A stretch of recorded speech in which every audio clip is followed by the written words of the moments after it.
Nah, saya mau tanya dulu dengan Pak dosen lah ya, atau saya sebut dengan Pak Firdaus langsung lah ya.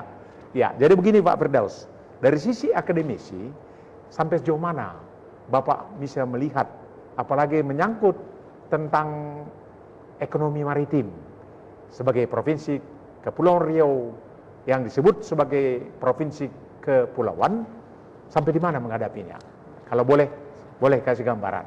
Ya, jadi menurut saya Pak, kalau kita bicara ekonomi maritim, ada artinya kita bicara langkah perubahan, merubah paradigma yang selama ini kita tuh lebih terkonsentrasi ke darat ketimbang memberdayakan ke lautan atau sektor maritim.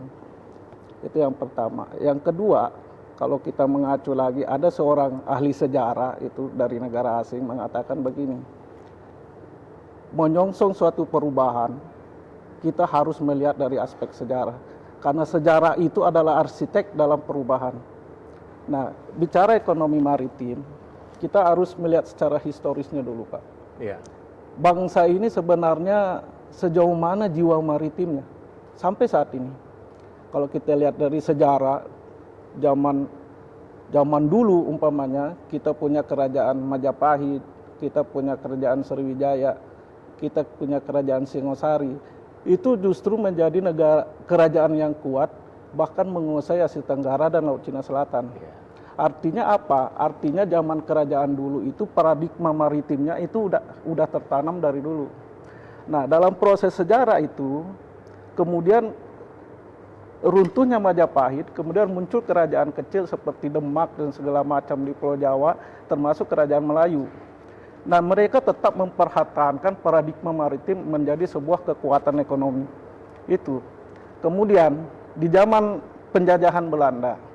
Nah, pada saat periode inilah sebenarnya kalau saya lihat sejarah, di mana budaya jiwa maritim bangsa Indonesia itu hilang.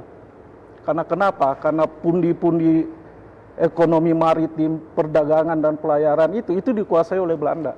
Saya potong sebentar. Ya. Bagaimana dengan poros maritim yang katakanlah sudah dicanangkan oleh Presiden Jokowi saat ini? Tentu kan ada kaitannya dengan sejarah itu. Ya, jadi begini silsilahnya. Pasca kemerdekaan, di mana maritim itu dikuasai Belanda, kemudian dikuasai Jepang, menyingkirkan Belanda. Nah, pada saat Jepang ini mulai ada penyerahan kembali pundi-pundi maritim buat bangsa Indonesia setelah Jepang itu kalah dalam Perang Dunia II. Di situ mulainya, Pak. Kemudian masuk zaman kemerdekaan Bung Karno.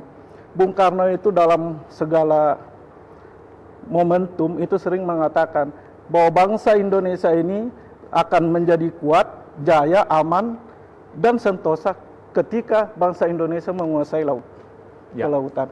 Itu bergeser terus. Setelah itu zaman Pak Harto. Pak Harto itu pernah mendeklarasikan Dewan Kelautan umpamanya. Kemudian bergeser ke zaman Gus Dur. Gus Dur pun pernah melakukan hal yang sama, membentuk Dewan Maritim umpamanya. Kemudian Ibu Megawati pernah membuat semacam seruan Sunda Kelapa. Oke.